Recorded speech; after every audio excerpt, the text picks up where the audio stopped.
Previously on Anything Goes. Last month it was full. Yeah. Yeah, Dover said it wasn't going to be that full that time. Yeah. Right. Well, but how do you? And we also, while you were in Toronto, we took out to the Underground Comedy Club last night. Yeah, which was such a different vibe from. Because I always like that show is very, people lock the doors, people were smoking joints and enjoying a comedy show. How do you find pot crowds compared to other crowds? I find sometimes the comedians stick too much to pot material. Yeah. When it just seems like, hey, these guys are just high, I want to laugh at stuff. Right, Like, I watch Family Guy when I'm high, Yep. but it's not all about being high. Yeah. So, but then everybody's like, well, it's a pot crowd, I want to do these pot jokes. Everyone, I don't know. So watching it for a comic, I'm like, come on, do some regular shit. Yeah. It's true. Like, you do. Like, when I first did that room, I was like, I don't know. I don't have any pop material. I don't think I can do this. They're like, no, you don't have to have pop material. You just have to be funny. Yeah. And then I was, like, new to Toronto, and I hadn't been exposed to hanging out with Dave Martin, so I didn't smoke a lot of weed yet. Hey, come on. Last night it turned into sort of a roast for the... Yeah. It was the owner's But that birthday. stuff is, those rooms are crazy, because I had a 3-minute laughing fit on stage. I couldn't stop laughing. That's so great. And then everybody else was laughing, and I'm like, this is unprofessional. Well, it's like they all know that you're high. Yeah, it's so and clear. they think it's hilarious. Yeah, it's like, go there, baby. Just enjoy it. It was, those are some of my favorite rooms in Toronto. And now, let's get to a new exciting show. Good evening, ladies and gentlemen. Are you ready for some laughs? Are you?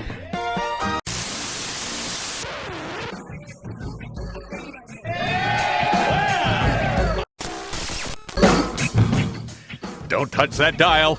It was molested and it brings back horrible memories. This is Anything Goes with Darren Frost, How the fuck am I funny? Dave Martin, What have we got here? A fucking comedian. and Kathleen McGee. And I'll execute every motherfucking last one of you! Can you dig it? I can't remember, but somebody posted, if this offends you, please defriend me, which I'm always sort of like, well, no, We were talking about Mr. Potato Head, Kathleen. You know, the whole Mr. Potato Head, Mrs. Potato Head, genderless potatoes. They have that now? Go ahead, Dave.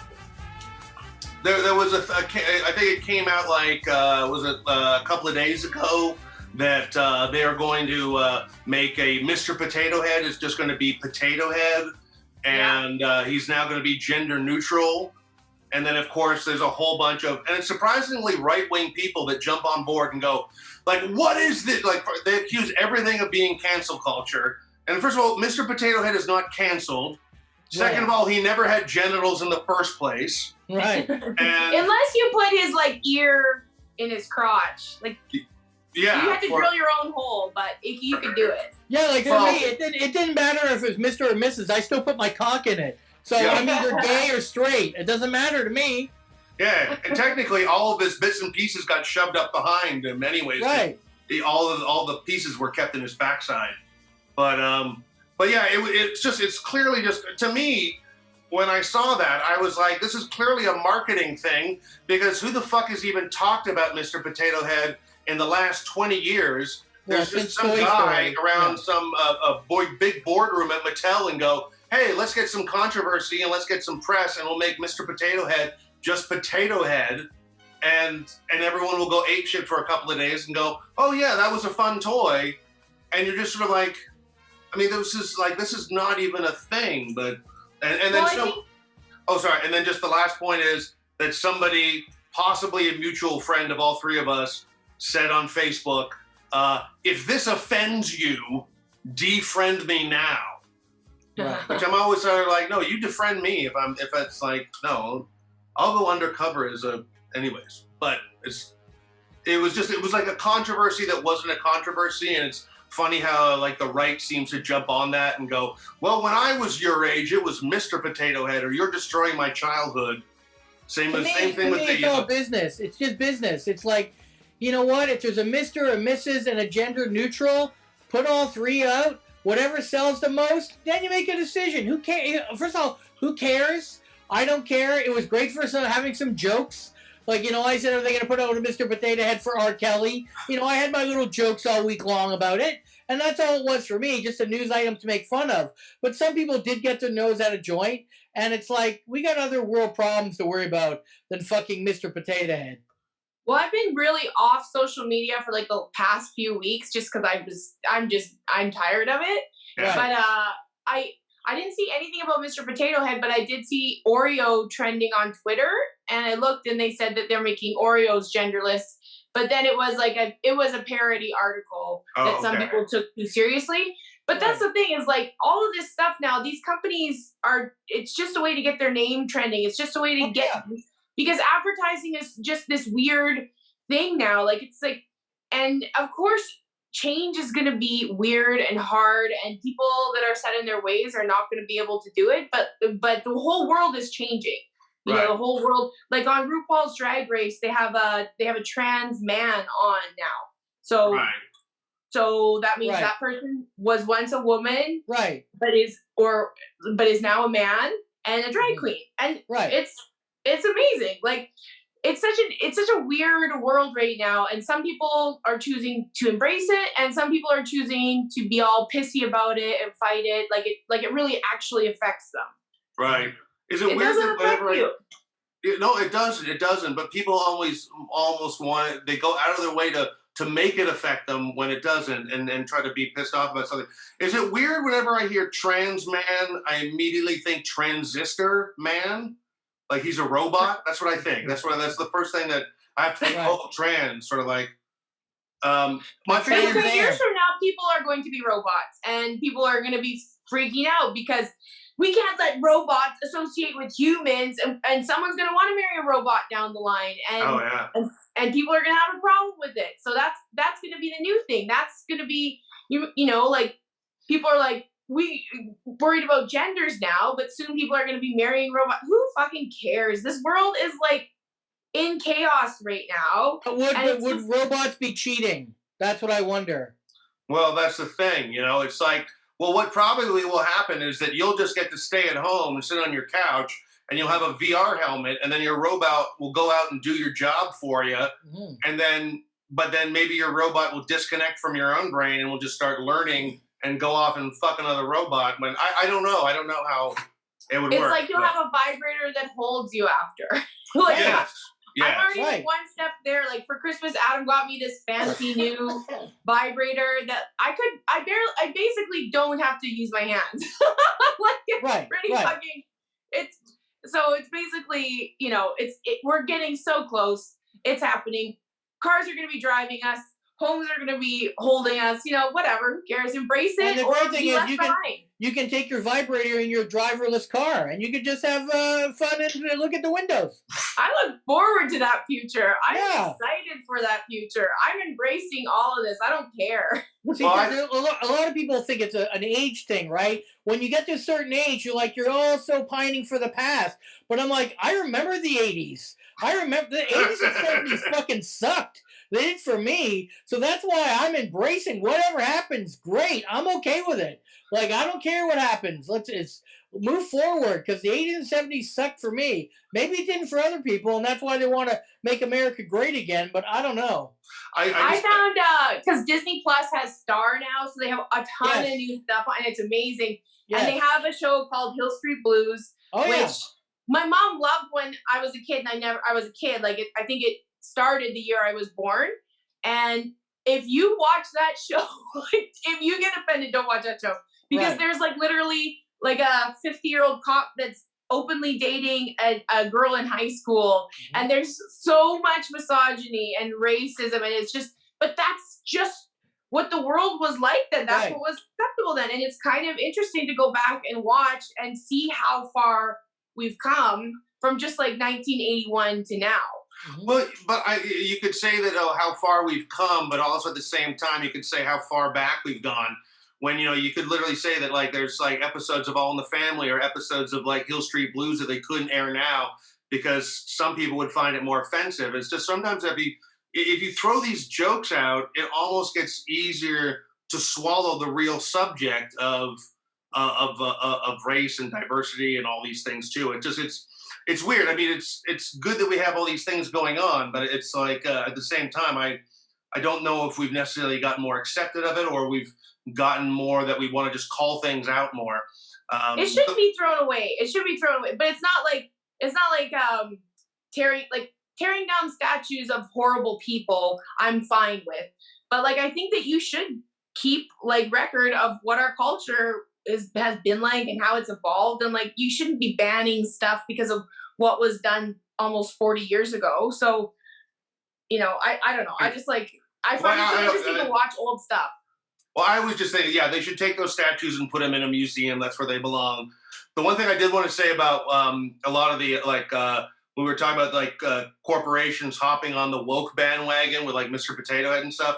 My favorite's always been like when like banks like CIBC will fly the rainbow flag, and you're just sort of like, it's not like there isn't no LGBTQ currency or special bank accounts if you're LGBTQ. It's like it's all about making money and about getting your money, and it's just right. I posted once on Facebook this week of just like how you should watch out for any corporate acts of kindness, because the only agenda is for you to subscribe to whatever bank or phone company, or like, I mean, if TELUS or you know iPhone starts waving a rainbow flag, it's like everybody from wherever you're from uses the same currency.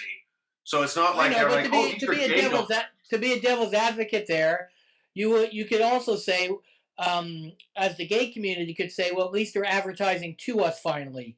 At least they're acknowledging us. Whereas in the 70s and 80s, they probably felt like they weren't. I'm not saying that's true. I'm just saying that argument could be made. I still agree with what you're saying, Dave. I don't think they're doing it for any other reason but business. But you know, they're finding new ways, like this whole Snapple Fleetwood Mac thing. I'm sure you know about that, right? Oh no, Ocean Spray. Ocean Spray. Sorry, oh, which okay. is owned by Snapple. Sorry. Yeah. Ocean Spray and the Fleetwood Mac. You know, example. They got more fucking press out of that than having a Super Bowl commercial. Oh sure. And they're all trying to find ways now to fucking pop and go viral, so they don't have to pay a dime. And I think some of this is part of the reason why Potato Head did what they did, because it got in the news. They wanted attention. Yes. Right. No, I mean it but like when is the talking about us and getting our name out, and when does that become pandering and just a virtue signaling just to get someone's money? Oh. You know? I mean, you know, I'm sure it's a fine line. I'm sure you'll find many people in the gay community that would say, I'm glad they're targeting us, and other people saying, I think it's wrong, and they are pandering and doing exactly like you're saying. But nobody has ever agreed on everything, and nobody ever will agree on anything. And if your company gets its name trending on Twitter, that's like free advertising. That means lots of people are talking about you. When the Oreo thing was trending, as soon as I saw Oreo, I'm like, oh, now I want an Oreo. Like, that's how they advertise now. That's how it's done. Well, I don't know if you guys follow The Bachelor. Oh, I know he said some shit too. Well, they're going through like some crazy stuff, because The Bachelor for years has been a very white show. It's been very white. They have a few people of color on, but it's always been a very white show, and now they're trying to make it less white. Right. They've had a black bachelorette and a black bachelor, but now like all the girls on it, they're going, like, people are going back in their tweets. Like the girl who apparently ends up with the black bachelor 2 years ago attended a sorority antebellum ball where they basically celebrate the South and all of the history of the South. Yeah. And it happened 2 years ago, not like it happened 10, 15 years ago. Right. And what people are doing is they're going back into contestants' tweets, and now there's some girl, I don't even know the names of all these girls, but one of them has been an ally all last year, but then somebody went back and found a ton of just horrible homophobic, fatphobic, racist tweets from this one girl from 8 years ago. So now she's apologizing, be like, I'm not the person I was 8 years ago, but everybody's all up in arms. So it's like, are people going to forgive people if they've changed, if they've proven that they're trying to change? Or is it just like, you thought like that once, that's how you obviously think now? Well, and then with Chris Harrison, he was defending the girl that went to the antebellum ball. I didn't really see the interview, but he did say some things to Rachel Lindsay, who was the black bachelorette. Right. And he kind of just was dismissive of it. And then she got a lot of awful hate after that interview from people sending her horribly racist comments. Like, she deleted her Instagram, and it's just the true colors are showing. Right. In America, and on that show, everything's showing. I don't know. It's just like a weird time. It's like you have to be very like. I have some jokes that probably people would find really offensive now. Oh yeah. You know, come on. Everybody probably has said some horrible things in the past, but 100%. It's like, how are people ever gonna get better if like people aren't allowed to make mistakes? Because that's the thing, is no one is allowed to make mistakes anymore. Like, you have to scrub your social media if you might be in the spotlight. Like, you got to go back and look and make sure that nobody's gonna be able to find anything bad about you. And it's just like a very stressful and weird time to be alive. And I just like, that's kind of why I'm not on social media. It's just, there's just so much negativity and hate and anger and trying to find so many problems with everything, and nobody is just like living their life anymore. Well, this kind of circles back to the Patrice O'Neill documentary, because whenever someone brings up something like what you just said about the past, and they're trying to make a joke that back then was funny and now it's not, you know, I always use the example of Patrice, and I like Patrice O'Neill, but I'm not one of these like bow down at the altar of Patrice O'Neill. Patrice O'Neill was funny, and we'll get into the documentary probably later, but the one thing I always did appreciate is he went on Fox News and argued with this girl about rape jokes and defended the idea that intent is important. And a lot of what's going on in the world, they're forgetting about intent. And that is the problem. Intent is a big thing, and that's not talked about. Like, James Gunn got into trouble, the director of Guardians of the Galaxy, for old tweets, and got fired, then rehired, and it's never going to end. You can't grow as a person.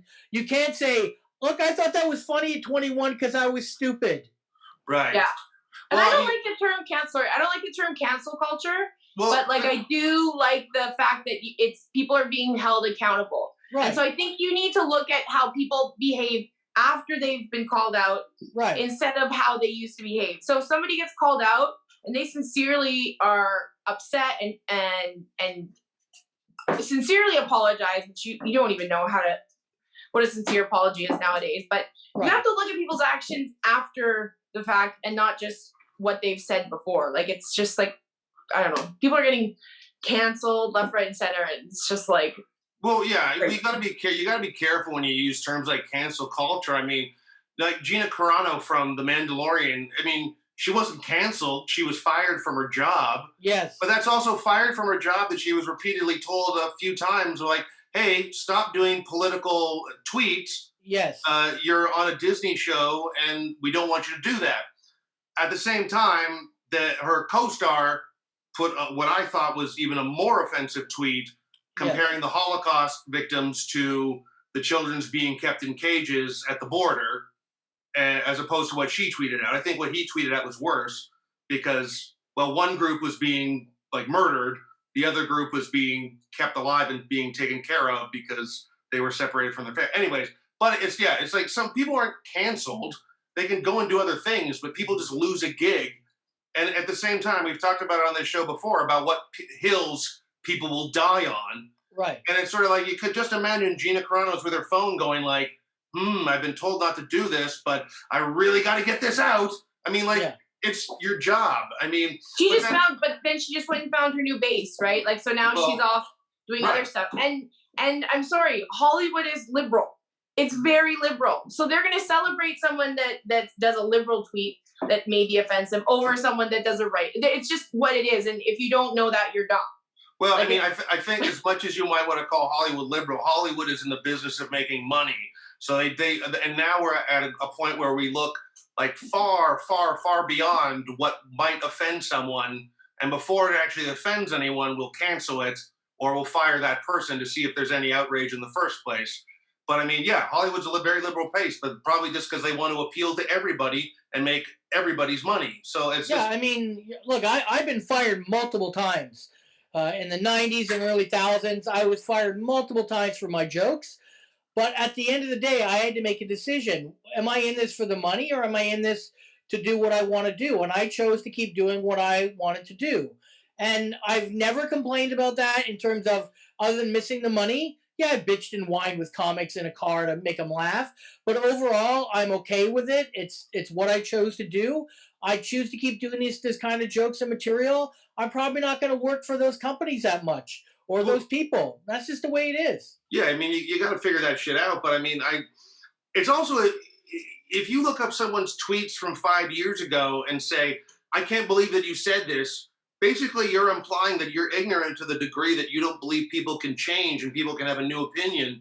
I know it's sort of like, if you watch the Beastie Boys documentary, someone, I guess, listened to the Check Your Head album where they're getting much more woke, and Adam Yauch says something about we got to pay respects to our mothers and our sisters all across the land or something like that.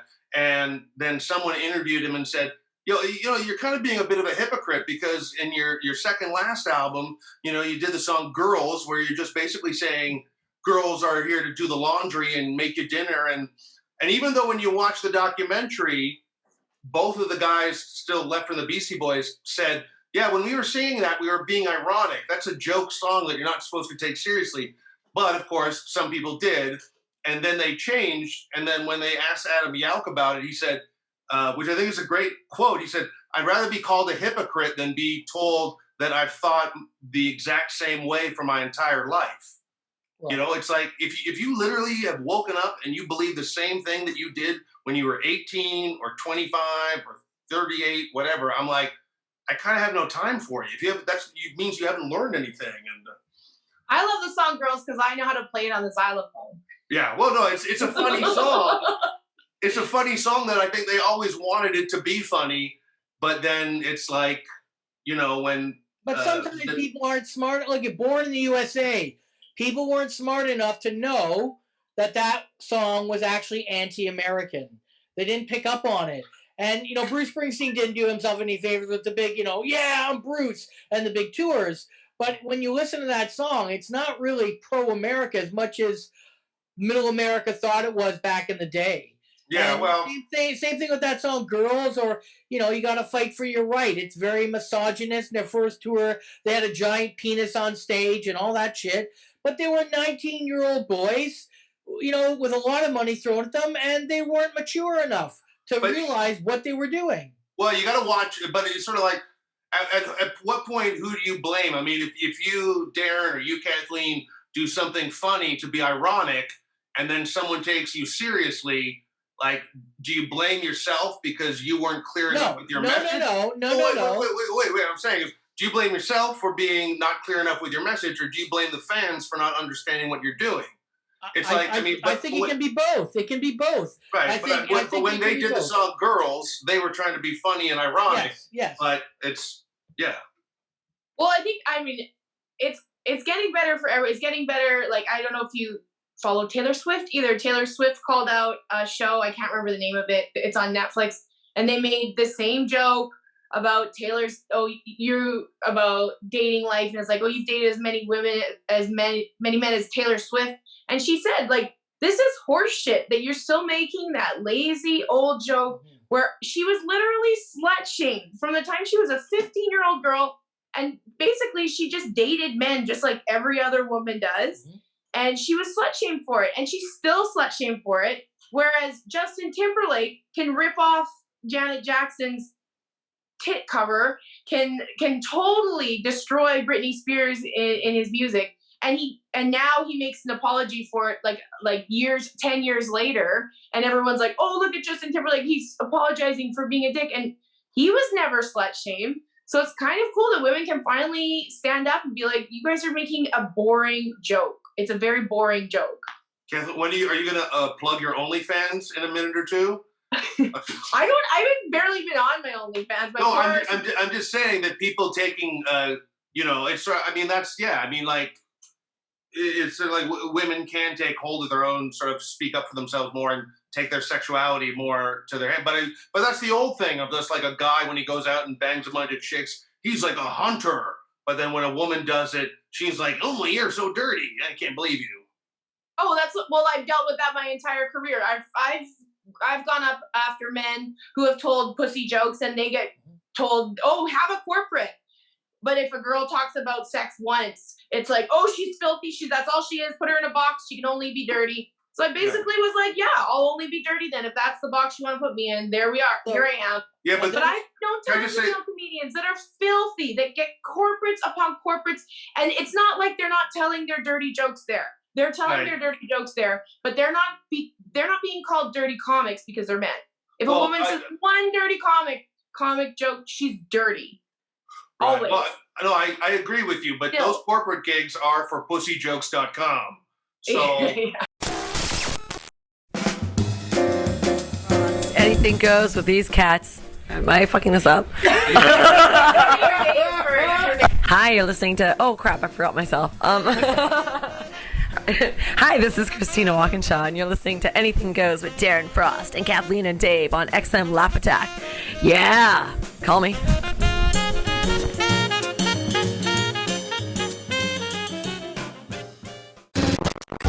I mean, that's just what you're gonna get. So now, have you guys seen Free Britney? Have you seen the Free Britney documentary? Yeah, it's really sad. It is very sad.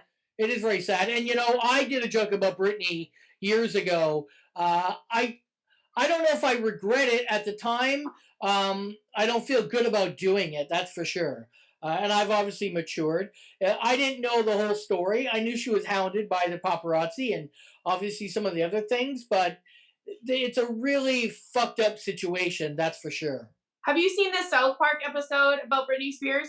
No. So I go back and watch it. I don't know what season it's in, but basically, they're hounding her, and she eventually shoots herself because she wants to die. It's very dark, but she doesn't die. She just shoots her head off. Right. So she still has she has no head, but she's singing and it's gargling. It's awful, but they're still hounding her. And then what they say is the kids are like, can't you just leave her alone? Why are you just can't you just let her be? And everyone's like, you don't understand. We need a sacrifice. We need to sacrifice somebody to the gods. And so we've picked her. And then as soon as Britney Spears is gone, it's like they talk about, oh, look, Miley Cyrus. And so she's the next one that people are going to go after. So it's it's a very good episode. It's very timely. Actually, I rewatched tons of South Park episodes that are at least a decade old, and they're very timely. They were so far ahead of their time with that. But yeah, that Britney Spears documentary, and it pissed me off too. The photographers that were like, we weren't doing anything wrong. Oh, I know that guy. Man. Wow. When he hounded her when she couldn't see her kids, when she beat him with the umbrella, when she beat his car. And it's he's like, oh, I was worried about her. I'm like, you weren't worried about her. The way they framed that, I thought he was actually going to say, I quit doing it because I felt bad. The way the music and the way he was talking, you had this idea that he's going to say, I felt so bad I stopped doing it. But then it just seemed like he didn't go there. He just I kept on doing it. Well, and I was shocked. The way they made so much money doing it. Yeah, yeah. Yeah, I mean, you would appreciate some honesty, but also know it would almost make them more disgusting. But they don't really see them as people; they just see them as paychecks, and it's a matter of just they got to keep that ball rolling. But then it's sort of then on the other side, it's sort of like when you have your Paris Hiltons who are like, oh, I can't believe the paparazzi is phoning me, or I can't believe the paparazzi is following me around. But my publicist told them that I'd be sitting on this patio at this high-end. I mean, I'm sure that's one thing, but I don't think Britney Spears was tweeting to the paparazzi, "Oh, I'm going to go get a Slurpee here." I don't think that she was doing that. I think in the beginning, it was a very mutual relationship because on her way up, they need press. Of course. But at some point, I think that when an artist says enough, they should pull back. Well, everybody has the attitude of you're a celebrity, so this is what you should expect. And yeah, you should expect a couple pictures, but you shouldn't expect them to be in your backyard. You shouldn't expect them to not be able to drive because you can't get around them. You know what? My joke, and I don't remember word for word, but do your joke. Premise, Dave, you're going to remember the joke anyways because we toured a lot then. Yeah. The idea is when she came out. Remember when she popped out of the truck and she didn't have underwear on and she was hammered and it was her snatch was showing and all that. And there was all this talk about her kids, and people were like, "You can't go after her kids," and my joke was, if you ever see me that hammered, where I'm falling out of a truck and my cock is hanging out, you can go after my kids. That was. Let me tell you, Darren, if men wore skirts, we'd have seen a lot more cocks, and they would have been celebrated. They would have been celebrated. I 100% agree with you, but that was my joke, and I still don't think it's that bad of a joke. Well, but I still think it's a little bit of like, well, I don't know if I should have done that joke. But it's like she was a woman in her 20s. Like, yes. If I was followed around in my 20s, I know there would be some horrifying pictures of me out partying. But I mean, but her career started on Star Search at like age 9, and so it was simmering and bubbling.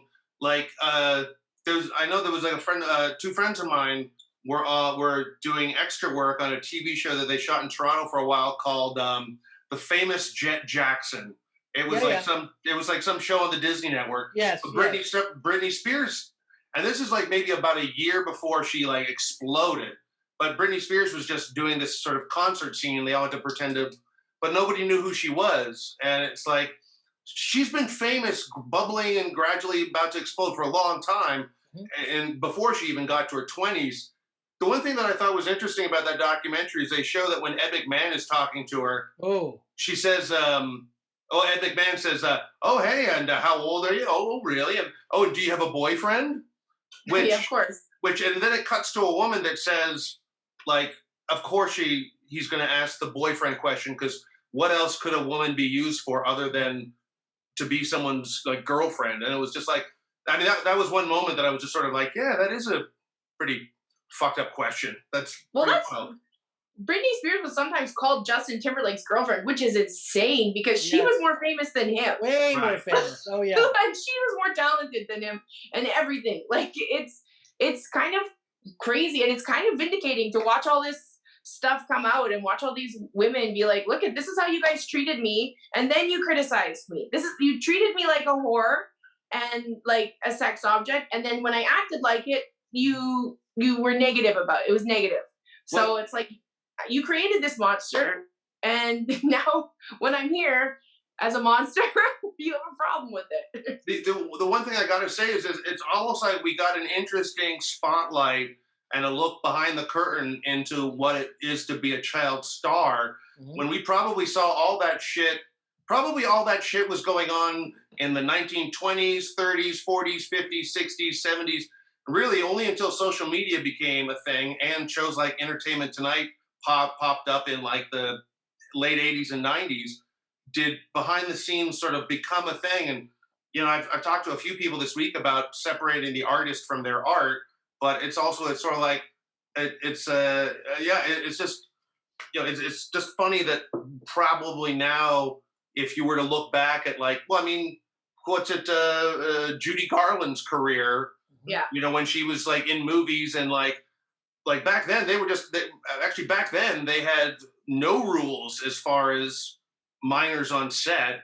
And, you know, Darren, whenever they have a kids on the show, you know, it's like 8 hours and that's it. Yeah, and I got to leave. And I got to leave the set. Yeah. You have to be kept in a cage. Yeah. And, and if you look at press from old Hollywood, they were kind of working with the studios as promotion, right? Yeah. Now it's kind of like nobody's working together. But like, you know, what happened in the 70s and 80s is, you know, cable exploded.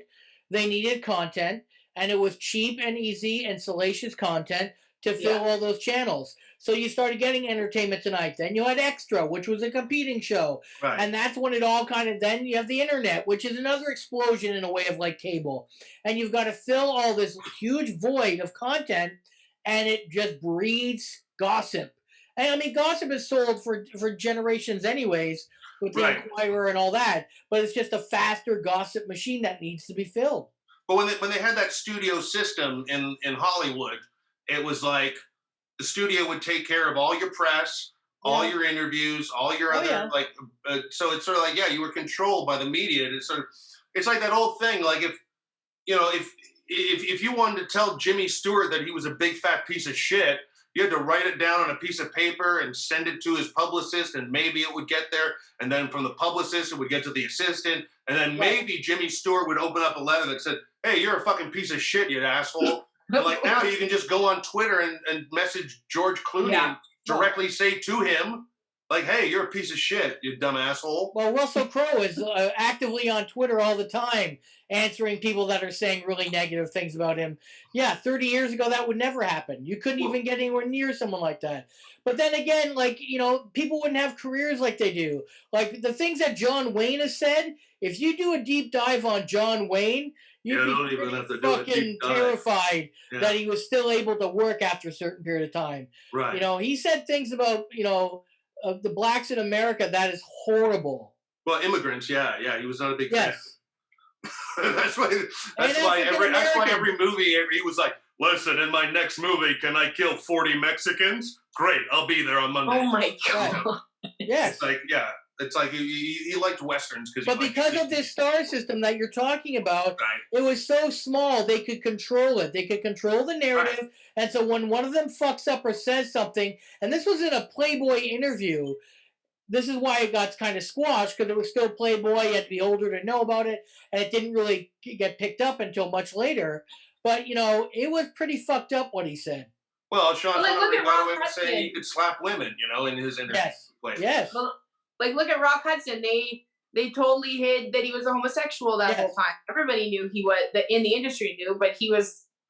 They set him out on dates and stuff. Can you imagine if Perez Hilton was around when Rock Hudson? That wouldn't have lasted 2 weeks. Well, that guy was a piece of shit. So he was, I think, one of the first people to get kind of canceled. Like, I remember. Because he used to draw, like, coke coming out of people's nose. And cum shots. Write slut on the thing. And, like, people finally stood up and said, like, you're disgusting. Like, stop. These are real people. Like, these are actual people.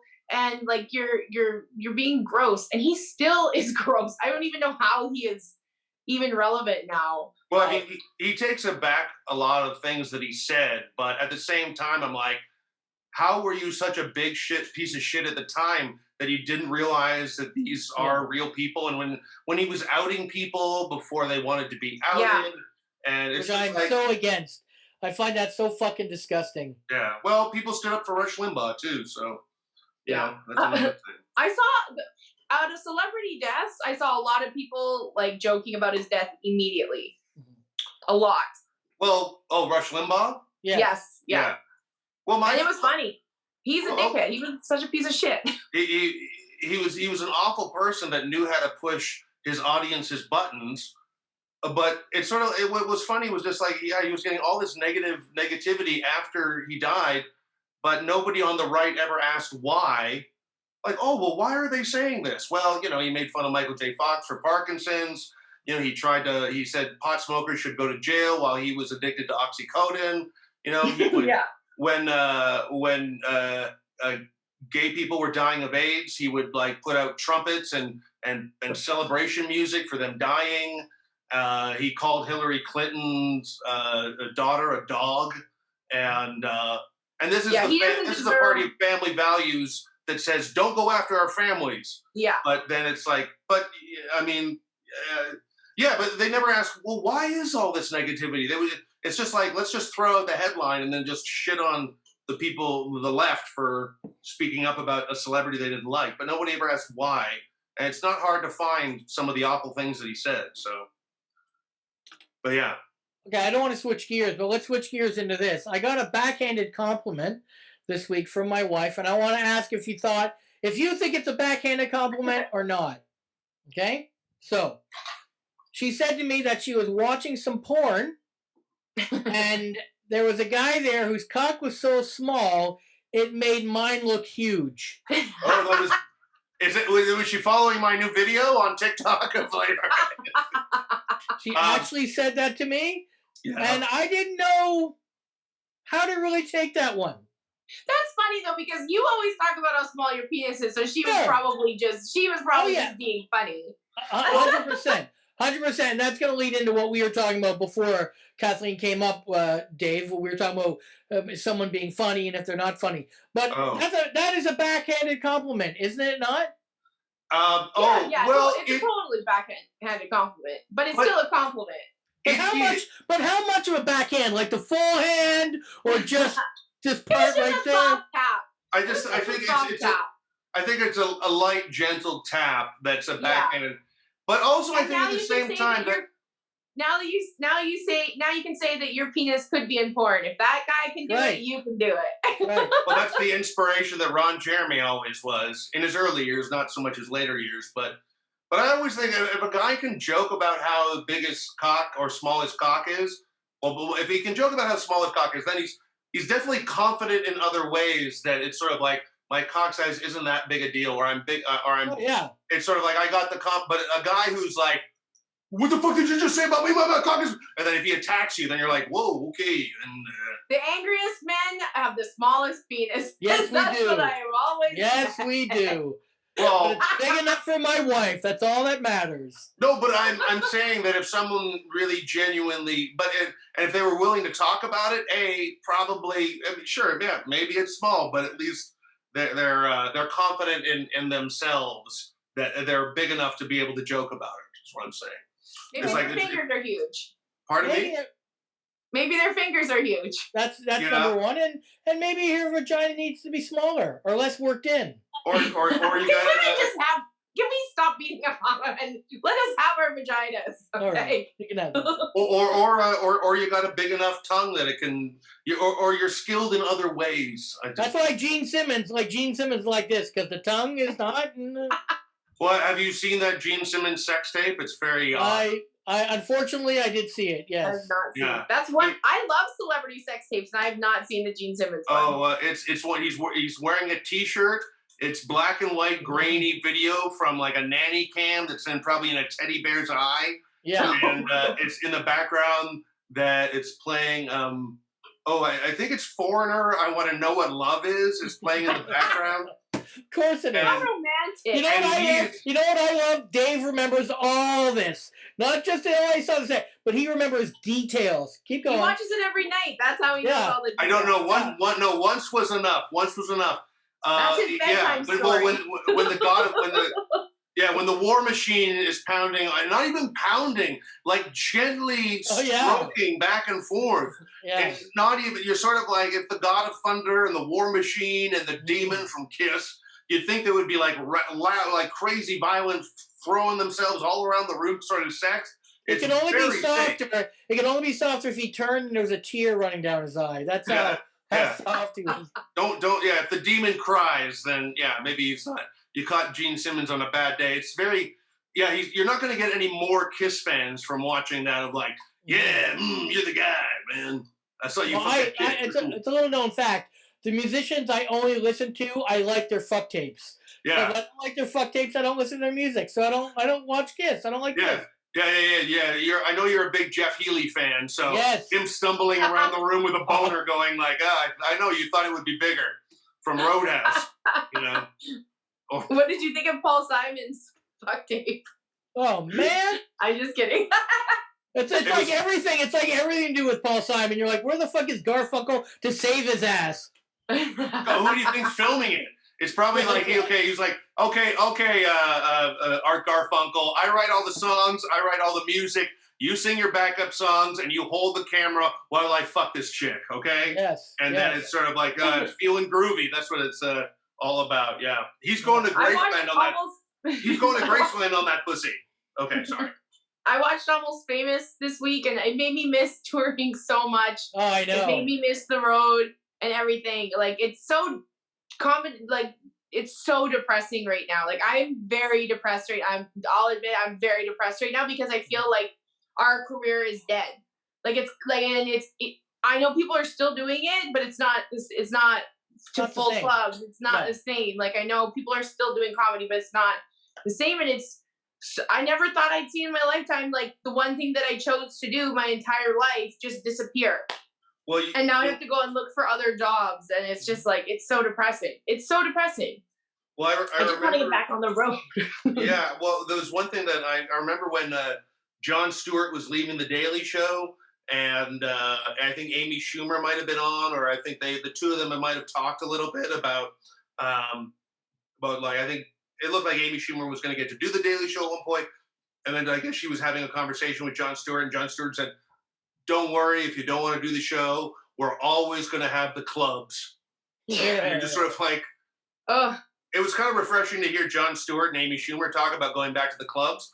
Right. But at the same time, you're sort of like, I've heard other comics say, yeah, don't worry, man. We're always going to have the clubs. People are always going to want to hear jokes.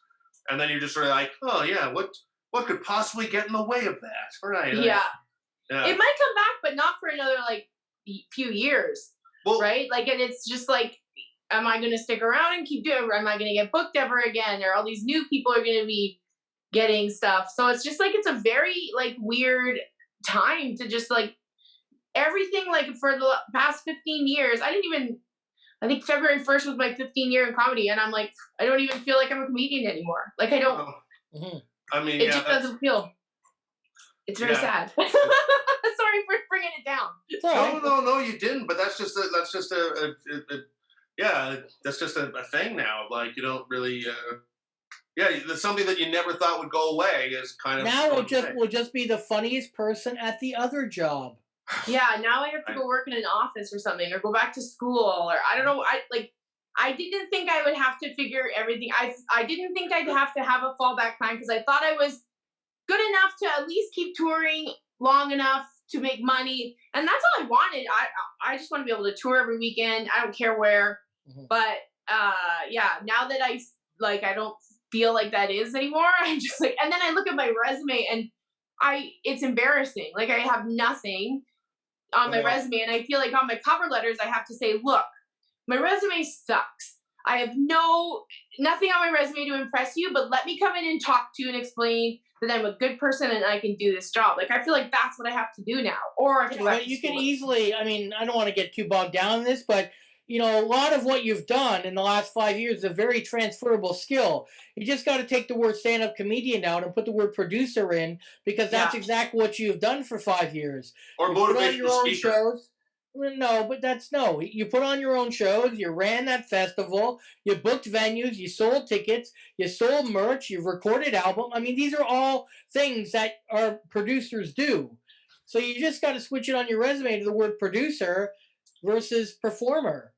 Well, and I don't have, I mean, when you talk about old things on a resume, I still have I was a writer and producer on the Naked Women's Wrestling League, which was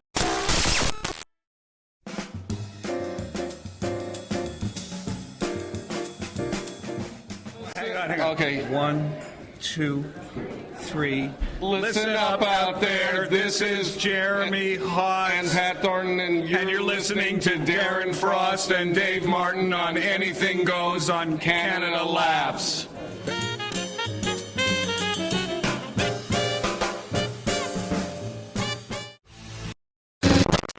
The credit that I still use today. What was funny though is, like, I don't know if you guys have been, because I know Barrie, Ontario, which is where Darren's from, was out of a lockdown for a while. Now we're back. Are you going back into one? You're locking down again?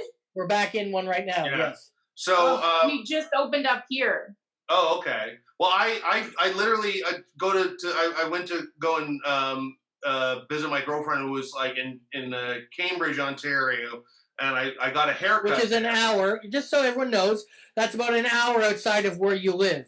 Right. That's Yeah. important So to the story. I went to Cambridge, Ontario to get it, to see her, but also I was like, oh, right, I'll get to have a haircut because my hair was way too fucking long. And so I go to the barber shop, and they actually have a bar inside the barber shop. So we got there early. Of course you did, Dave. Yeah. Right. You got to have a couple before you get a haircut. Sure, of course. I like to get a good buzz on. Yeah. Before, which I don't recommend, because then you feel like, oh, should I say something about my haircut?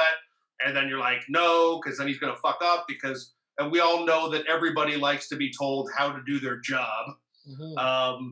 But what was funny was I told the guy that was cutting my hair, oh, I'm a stand-up comic. And then afterwards, I have another beer at the bar. And then the owner of the place comes up to me and goes, hey, I hear you're a stand-up comedian. Well, maybe you'd like to do a show here, after hours in the barbershop. And then I was just sort of like, there was a party that was like, yeah, let's do it. And then there was a part of me that was just like, oh, fuck, I don't want to do that. Like, if someone else told me, hey, I got a gig for you in a barbershop after hours, it would just be like, I don't want to do that shit. You know what you could do, though? You could get that guy, and you could do that accent. get some overalls, and you could do a Super Mario show in the barbershop. Well, I mean, yeah. Hey, well, everybody! I got the stuff! Hey, ho! hey, are you gonna tell the jokes while I sweep up the hair? Yes. You know, and My friend has a barbershop in Saskatoon, and we talked about doing a show there. Like, lots of, I mean, that's like a normal thing to have. I mean, when I was in LA, they had like one of the biggest shows was like this fish stand. Like, it was I can't remember what it's called. I know that in New York they have a limited laundromat and things like that. But it's just like, and that's going to happen more and more now. Yep. Well, I mean, if clubs can't open up and another venue can, you know, when he offered that, and there was a part of me that was sort of like, yeah, okay, and then I was trying to think of like who would I ask and all this sort of shit, but it was just like, I mean, and then you get to the gig and it's 48 people with a shitty haircut and they're all angry. Yeah. Did you guys do like backyard shows in Toronto? Was that a thing last summer? It started a little, and to be honest, I'm consider doing it this spring and summer, just up north here, because if I don't, I'm never going to do shows, and if I don't, I haven't done a show in so long, since October now, that I won't be able to do shows at all. That was the one thing a friend of mine said. They're like, well, at least you'll get back and you can do some summer backyard shows. I'm like, yeah, because the backyard shows actually they were huge out west. Like, yes, tons of people were doing them. You don't make any money doing them. Like, it's not like our money's back. Like, I was making like $25 a show, but it's like you do get to do stand up again, and it's weird and it's odd, but at least you get to get up and do it again. But yeah, do the backyard shows if you can. They're fun.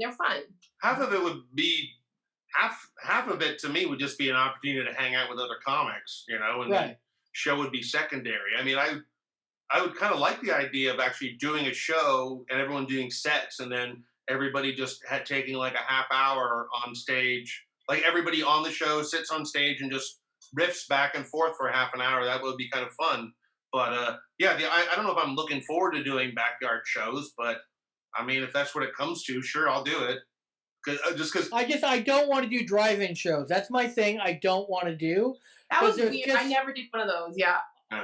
There's just no immediacy at all, and it's the honking. Yeah, and the flicking the lights and all that. It's not a backyard show. At least the laughs go up, but you still can see them. You still can make eye contact. You know, you're not playing Thunderdome. It's only 30 or 40 people in a backyard, so there's at least some intimacy there. I can do that, but doing a fucking drive-in, I can't do it. Well, and they're easy to book. They're very everybody wanted when they started to get going. Everybody wanted to do them. Like, I was getting tons of people messaging me like, "Can you do a backyard show for me?" And you know, some of them I would do, but some of them I wouldn't. Like, I don't want to come out for $20. I know that sounds but for friends I would do it. I would do it for free. But like, if I don't know a bunch of people, I'm awkward and I get anxiety now around people. So yeah. Yeah, you kind of hate to sound like a snob, but I mean, at a certain point, you kind of got to think, well, like, you don't want to say it, but to sound like a snob, but you sort of like, well, I have more respect for what I do than to start yelling at people in a public park or a backyard. And then it's sort of like, well, I mean, actually, do I have that much respect for what I do? Let me think about that. But then to me, it's sort of like, if you have a really precious painting that you just made out of oil on canvas, it's like putting it in a subway of like this is the best place to display my art and what I do. But I know we've talked about in the show before, just like, it's like I've had jokes that I've written that are almost like, that are out of date now that I haven't even had a chance to perform yet. So it's just one of those things. Just imagine if clubs were open, there'd be so many goddamn Mr.Potatohead jokes going right now. Shit. Yeah. I had like a really my favorite backyard show last year was I got booked for a bachelorette where the bride like was a big fan of mine, and I've never experienced this before, but I went with another comic in Edmonton named Natasha, and I brought her with me, and when I showed up, she started to cry.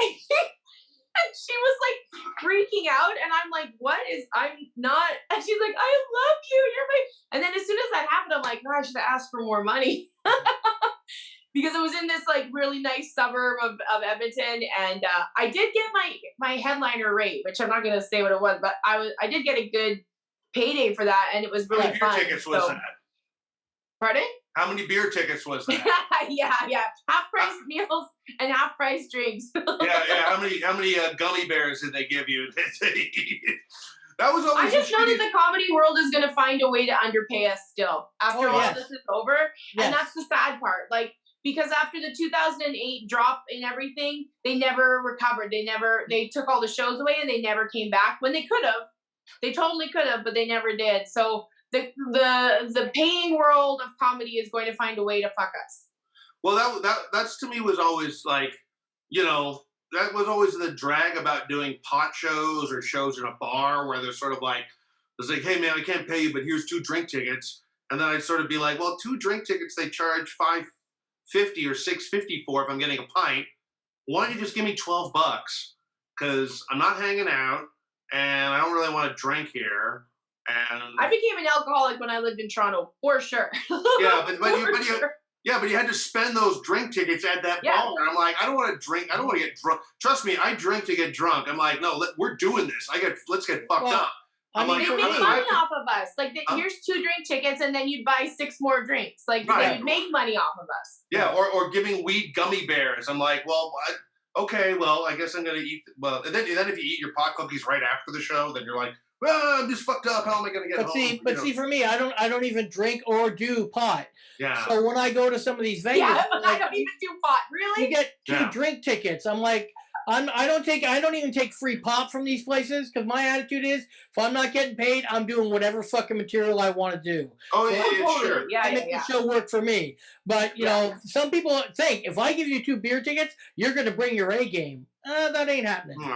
No, but it's. I always like that you have to remind us, Darren, that you don't. I don't remind you. I remind the 18 people who listen to the show that I don't do drugs. Ooh, 18 I don't do pot. No, I know, but you always say do pot. I'm like, man, you were the undercover cop that never was. You said gummies and you said pot. And I know, but you smoke pot. You don't do pot or you don't do marijuana. You do pot. But wait. You do pot because you can do edibles. No, but you do edibles. You smoke pot. You don't do pot. Okay. Okay, well, it's cute, Darren. It's cute. It's adorable. Every time you say it, it's adorable. I don't do pot, okay? Well, who are you going to believe? The alcoholic for the last, 30 years of his life, the drug addict, and the guy that treats his body like a landfill site, or you that has an addiction to fucking Diet Pepsi? So, Pepsi Zero is really good. It is. It really is. All right. Well, that's an hour. Okay. Well, we should say before we get out of here that this show tonight was an experiment on both our reach and our loyalty to whatever fans that might watch this show or appreciate this show. And tonight, I want to say, go fuck yourselves, all of you, each and every one of you that say something nice or like or share. Go fuck yourself, and I hope all of you hear this because we've been on an hour, and I gave away the link to this show. I gave away the password, and none of you, absolutely fucking none of you, ignorant pieces of dumb shit. Yeah. Don't say this. Now the clubs are going to say you're not a draw. Like I've ever been a draw. Yeah. The only time I've ever been a draw is when the police have been looking for me. Let me tell you something.